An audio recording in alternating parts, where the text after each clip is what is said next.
nice.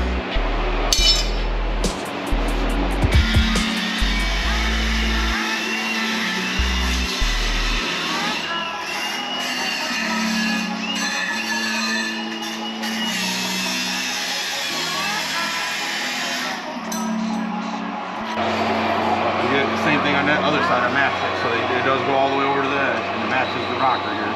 I cut the pinch weld in the angle, and I cut this off on both sides, so they kind of float in there. Would you say that's crazy? You're building a car in 2 months? It's like, you don't do it. Don't even try.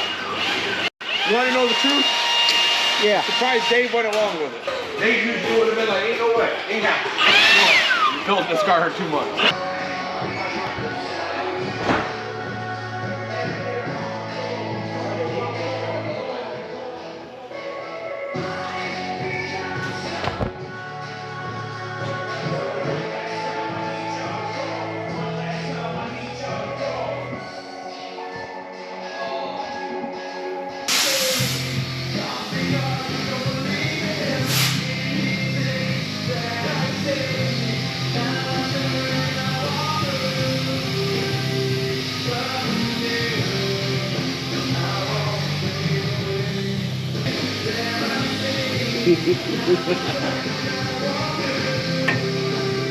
Gotta figure out how to stand to the next one.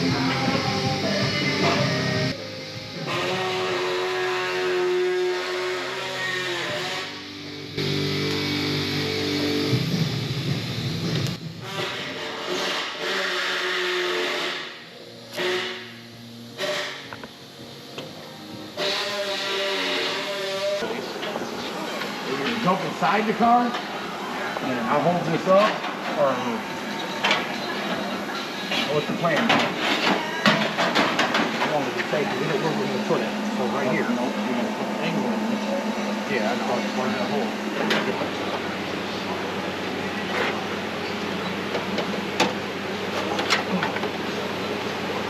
It's tough here because you got to move the back cover around. Yeah, it's like we're not on. Yeah, that's on the other side. Yes, we're on the big. We're not down in that bit. We're up here. Yeah. Oh. But like I said, I guess they marked in the car cut. Yeah, I was gonna try to mark the car side to figure out where we had to be. But we do that.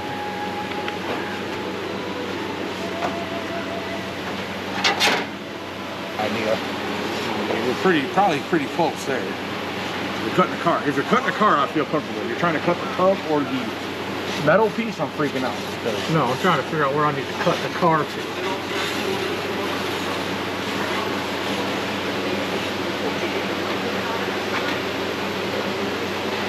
I'm pulling the cover back square. Well, yeah, if you stand behind it, yeah. You can see this right here would have been nice if it came out. Well, we pushed it in too far. That's how it's only an inch gap. Where the welt would be here and here. Yeah. That should have been almost 2 inches. Because if you go over here and look where it's straight at. Okay, stand behind this one real quick.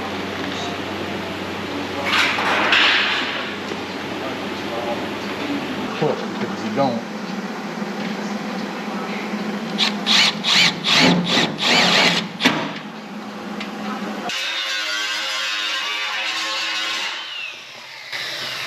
Yes, sir. What's up, buddy? I thought you were going.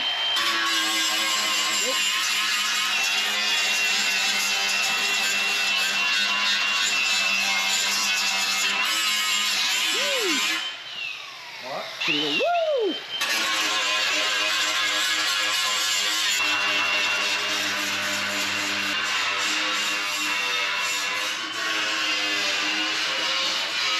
What are you doing? Welding things. Welding in the boxes? Carbon scallop to hold the carbon fiber. That? No. Welding these guys right here. And where does that go? Everywhere. And where you want to put them on? They'll go here, here, there, on the side here. Back there. They go everywhere back here. This one holds all the carbon fiber and tin and everything back there.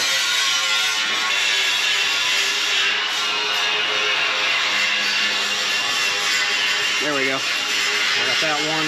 I'm about to put this one on right here. Oh, did you find the steelette?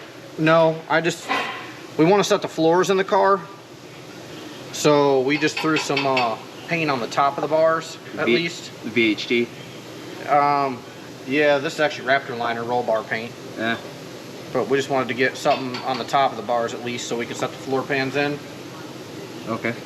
Yeah, that way, and then I'll use steel it on the rest of the cage. There's gonna be floor pans that are laying right over all this. I see. Nice light coat.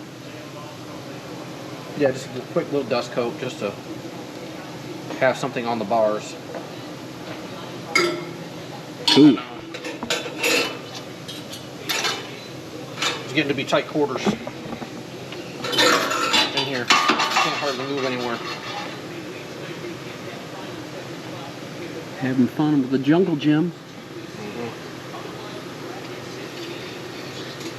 Damn, it's a lot. The rocker? Yeah. Yeah, I forgot I was going to weld the floor to it.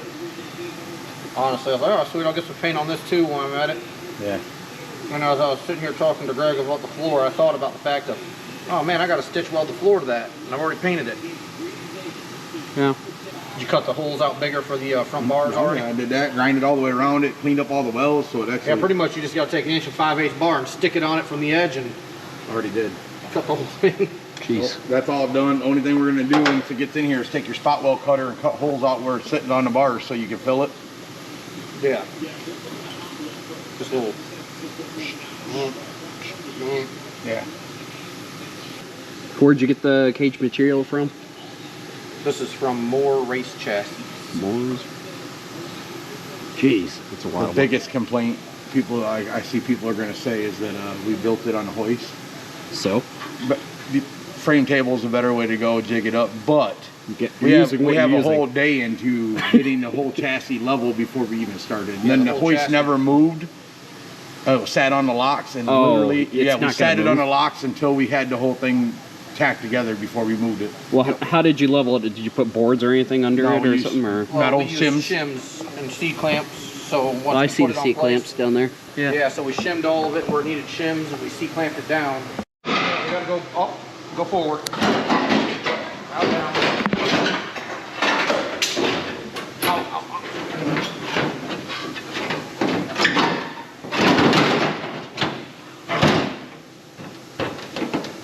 We gotta make it spread out. Actually, don't look too bad, honestly. So would you say that's the key to making it streetcar? It is streetcar. Factory floors. Factory floors. Sitting right back in. Rockers, factory floors. Have to pick a side, get in, tack it, Well, we gotta slide it forward, slide our back piece in, or we're gonna screw ourselves. So we gotta slide this forward is the trick. Well, now we gotta pinch it in to do that.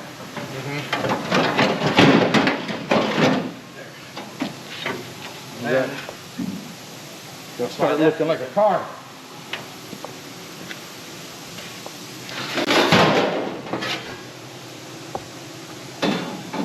bend that stuff up later. Yeah, I can bend it up once the floor is in place. I don't want to bend it up until the floor is working.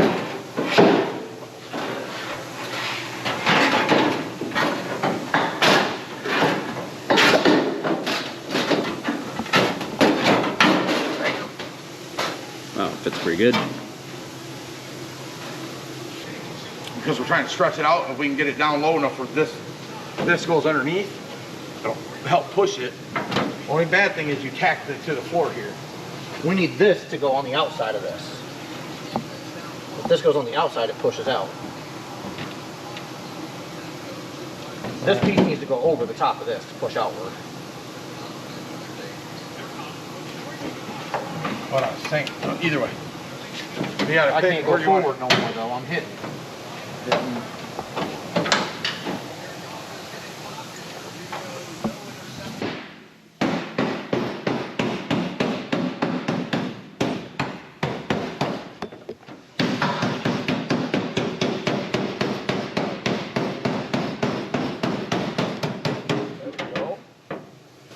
only problem I got now is I might have to, I'm gonna be hitting that to go forward. That's what I'm doing, I'm hitting that. You know what no good news is? Cut it with 10 snips. If I go too much further forward though, we're not gonna touch back here, so I gotta... I can damn near butt weld my whole thing.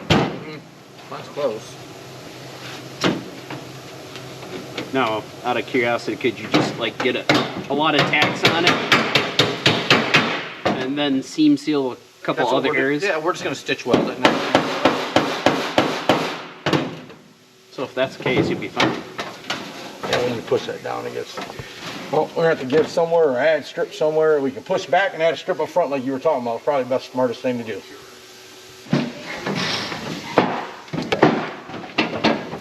Side to side, we can make it happen. Yeah, Something just happened. It like fell in. yeah, because you just knocked it down below that other tunnel. That's fine. You're almost touching all the way down your wall.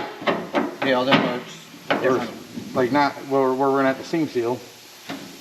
No, If I put a straight edge over there, dude, and if I'd have tried to do what you said, we'd have lost a 1/4 inch of on each side, a 1/2 inch total. Last night we mounted the transmission cooler. Got some brackets all up in there for that. Got it ready. when you say brackets, there they are. Yeah. Built a small bracket just to hold it up in the place there. Nothing too fancy. Try to keep it somewhat light the best we could, but still rigid.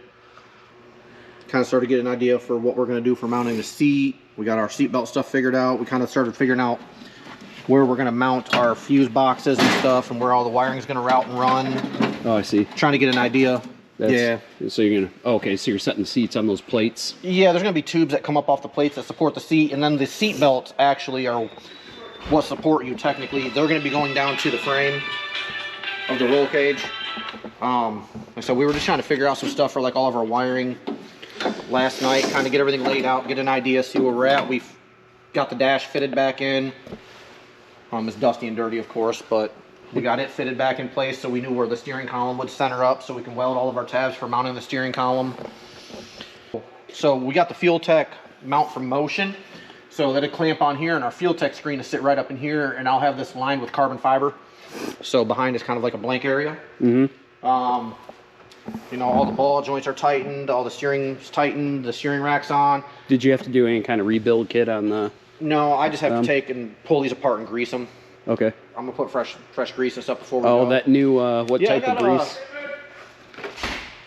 Got right here. It's a micro armor. Comes with a syringe and stuff like that. Where you Yeah, we got that PRI. yeah, you actually injected every other needle. So we got that. Got the intercooler mounted last night. Started going through all of our clamps, all of our tubing. Just making sure we have all of our parts. The car's been tore apart for a while. So we're just How? 3 years? yeah, About couple long. years. We tore it apart right right when COVID hit, realistically, and then everything just kind of come to a halt. And we Same really duration as my 370Z. yeah, pretty much. So we got we ordered a Rife module today, so it's gonna have we'll have a Rife sensor mounted on the firewall with all of our inputs. Oh, for, is that the Rife multi? we did the multi-block? 4-port Rife block. Okay. So we'll have a lot of our inputs off the Rife sensor. We got all the Fuel Tech harnesses and stuff. So, I mean, realistically, when we get to the wire, it should be pretty simple, pretty easy. We've been using race wire solutions here for all of our stuff. So, like, this right here is our 12 relay pack from Race Wire. Oh, okay. Pre-wired, ready to go. We got 12 relays, all fused. Did you just say that you guys had like a Fuel Tech and then they just No, kinda... so we just told them we want six ground and 6 12-volt activated relays in this thing. And they give you your connector for all your inputs, so you pin all your 12 inputs right on this. So this control our electric fans, our transmission cooler all fan, the accessories pretty much. our water pumps, all that stuff will be controlled off this. You know, we'll use a relay through here for power. It's got a pretty good yeah, that's the main power feed too. Yeah, it's got nice long wires. This fuse box is going to get mounted on the passenger side behind the seat, and the other fuse box is going to get mounted on the driver's side behind the seat for easy access. That's pretty nice and compact. Racewire actually sends a really nice sheet out too that tells you what are ground activated, what are power activated. You know, all your lit wire color stuff. So we'll take this with us when we go we'll put it in an envelope or a folder or something. So when we go to races, if we have any type of wiring issues, we can break this stuff right out and know. Yeah, it breaks it out, you know, and tells us exactly what color does what. Oh. So if we're ever out, you know, racing or anything like that, we have an issue with an output, we know that such and such color wire in our harness is that, and it goes to whatever relay and what pin it's in, everything. So we know how to track everything down if we have an issue quickly and easily. And all the boost stuff is from last time, so it's Yeah, all, we're just- everything you know works already. Yeah, so this was all pre-made before. We're just putting all the stuff back on it. What's this turbo rated? Or actually, what is the turbo? It's a, what was that? It's a Garrett GT55. It's actually a 94 millimeter. Is that a bullseye? Nope, this is not a bullseye. This is just a straight from Garrett. The housing on the back here is a bullseye housing. Okay. Currently, we are in talks with Bullseye on a new turbo for this car with a billet center and stuff like that right now. So it might get a new turbo. Yeah, we'll probably be upgrading. We're going back with a 408 LS in this for now, just to go to sick week and stuff, and then we're going to be building a new billet block. We're waiting on the billet block from LME to release. It's going to be summertime. Yeah, so we're going to say next winter we're going to take and put the car on methanol, new turbo, and a billet LME block, so we can make some real horsepower instead of the baby horsepower. Yeah, water tank here, intercooler there. I mean, it does make it nose heavy, but it is a radial car, so you do want somewhat nose. The car's been 11660s previously. Never had a wheelie problem at 11660s on a 3,300 pound car, so. So that's, now that looks like you got that mostly tacked in. And yeah, we got to do a little more cleanup on it. We still got the other cowls. Yeah, we got the other cowls that go over it still. We just had to do something to plug all the holes was the game plan, you know, the biggest thing. We still got to fill, you know, filler tabs here, a couple little things. Well, the last video I had, you guys were sorting this out. It looks like you got it stitched in. Yeah, we got it pretty well stitched in, and every spot that it's touching a bar underneath on the roll cage, we did a little spot weld on it, so it's attached to the cage as well. Oh, okay, cool. And you had to grind off, was it that black liner? Yeah. A couple of them spots. So we also ordered Steelit. That'll be here tomorrow, so we're going to paint the whole cage with Steelit. Oh, that stuff's awesome. So we can, if anything, if we're out there and we need to do anything, or later on down the line we want to add something to this thing, we can easily do it. We can weld through it. It's really durable. Actually, you know what, we might not now, because we're going to mount the fuse box right here instead. So we got to be able to access this fuse box, so we might not put the carbon fiber panel there. So what you're saying is you're in development and fabrication phase. Yeah, we're just winging it as we go. I can't say we had an idea. We wanted to mount the fuse boxes in this panel originally. That's not going to work by the looks of it. To go back to if they had an iPad there and that had like, right or something with internet connectivity that would serve you as doing for drag and drives. Cool. Yeah, for the drag and drives, that'd be really cool just to put a whole iPad in that section right there and be able to pull Google Maps or stuff up on it. I mean, it looks like it has because how many this can't have too much factory controls, right? If none, effectively. Are you gonna wire up some sort of on or off switch for heating controls, you know, to clear the windshield of moisture or anything like that, or are you just gonna do like some anti-fog? Anti-fog. Rain-X anti-fog on the inside and Rain-X on the outside. Yep, true street car. Yeah, real street car racings. Well, talk to me, Goose. What do you got going on then? Fitting carbon and rear panel. Carbon and rear panels, huh? Yeah, trying to see how we're gonna mix some factory plastic with a little bit of carbon. All right.